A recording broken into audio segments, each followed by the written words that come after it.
Hi, everyone, and welcome to Ask Christa, the place where you can ask questions about how to work through business challenges and workplace issues. I'm Christa Dhimo, and today's segment concludes my first season. I can't believe we have 12 episodes done already, and it sets up for season 2. So for this segment, instead of answering a question, I'm going to recommend a really important habit we should all practice regularly that will help us a lot in the workplace: how we consider ourselves. When dealing with workplace issues, a lot of people start by considering others, and a lot of times that can be useful to consider other people's reactions to us or to our actions, then tailor our actions accordingly.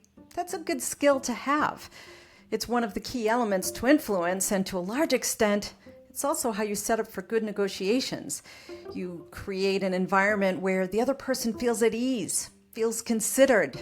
You can feel comfortable, can be open to cooperation and collaboration. And if we want a negotiation to go well or to influence, you need to build a level of foundational trust and some type of mutuality.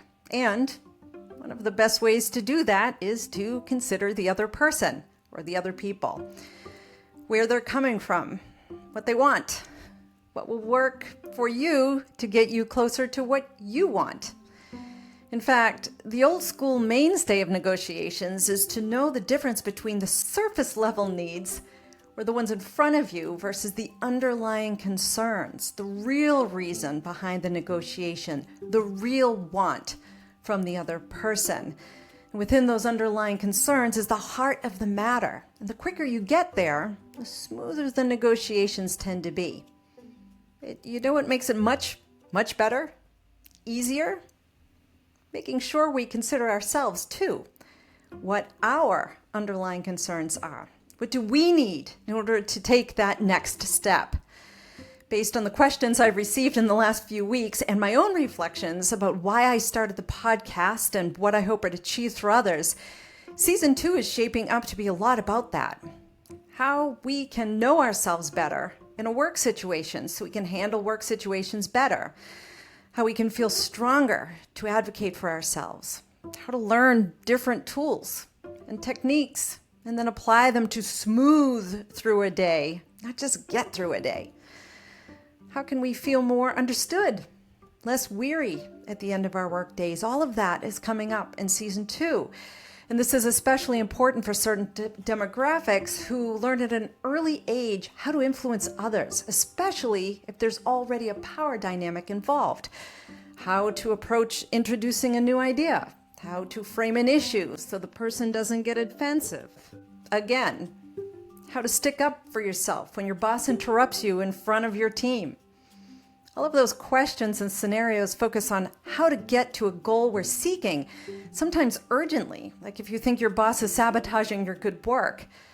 But even those examples showcase something subtle. Questions focus on how to do the influencing, with very little consideration for how to prepare. And that's when we must consider ourselves.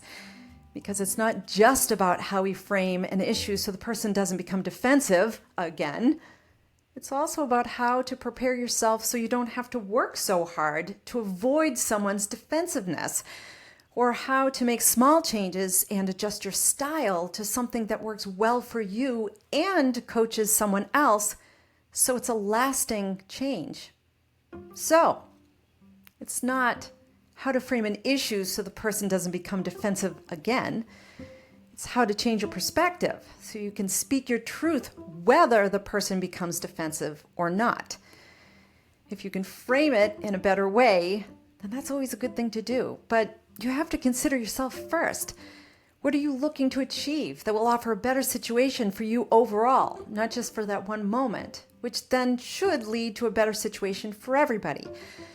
Now, obviously, if you're abrasive or offensive or overly aggressive, such that you're the one people avoid, you absolutely have to consider others.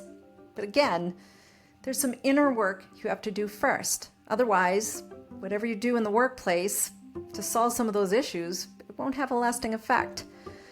So as I wrap up Season 1, which helped me finalize a lot of the podcast details, I'm looking to Season 2 with excitement and hope and energy about the questions I'll be answering and the way I might make a difference based on those questions. And there's some tough questions. This segment's additional resources get things going for season 2, some ground level but very important skills. It starts with a quick read on negotiation.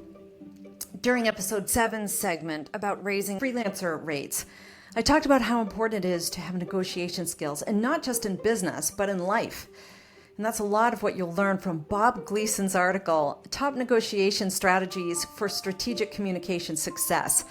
It's a highly informative, educational, and practical review of what works best in negotiations, from how you consider yourself and the others involved in the negotiation to effective strategies and tactics. I'm including it as a way to start building important skills. So as you reflect on changes and your own growth, which is I just did after season 1, you can also learn about, then practice skills to create that change or do something about your growth.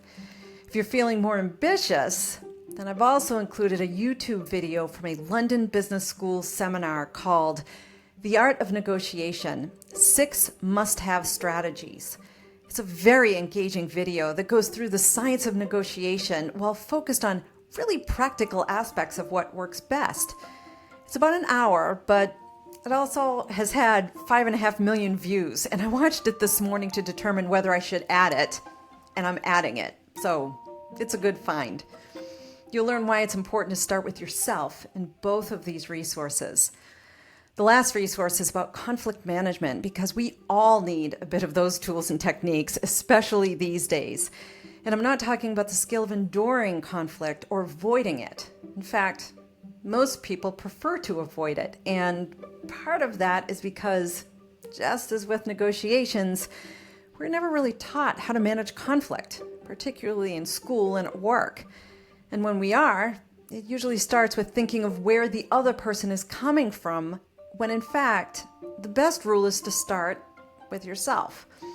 Learning how to constructively manage conflict means everyone has a chance to use tools that will lead to the best possible outcome. So this particular article is from the Harvard Business School blog. And again, there are plenty of business schools and business research forums out there. I chose this one because of the science behind it, and I think you'll find it to be refreshing and relatable. The article is 5 Strategies for Conflict Resolution in the Workplace. It's from September 2023, so it's fairly recent. I've included the link to their YouTube video of the same name also. The work is reflective of the Thomas Kilmann conflict model, which is a model I've used in the past and offers just enough structure and perspective to understand conflict styles without pushing too much structure and dogma to impact relatability. In other words, anyone can relate to it, learn from it, and then use the learnings from the Thomas Kilmann conflict model. Okay, there it is. Episode 13, season 2 is underway. Meanwhile, let's keep this going. Submit your questions on my website, askchrista.com. That's Christa with a CH. And while you're there, sign up to receive my weekly Sunday night newsletter called More Answers. When you sign up, you'll receive a free issue of the Survivor's Guide to Business Challenges and Workplace Issues, too. You can also look up different episodes based on the category once you visit my site. And if you find value, forward to others. Encourage them to follow, too, with my thanks. There's no need to go it alone, and we've got answers. Speaking of, if you have a business challenge or workplace issue, ask Christa.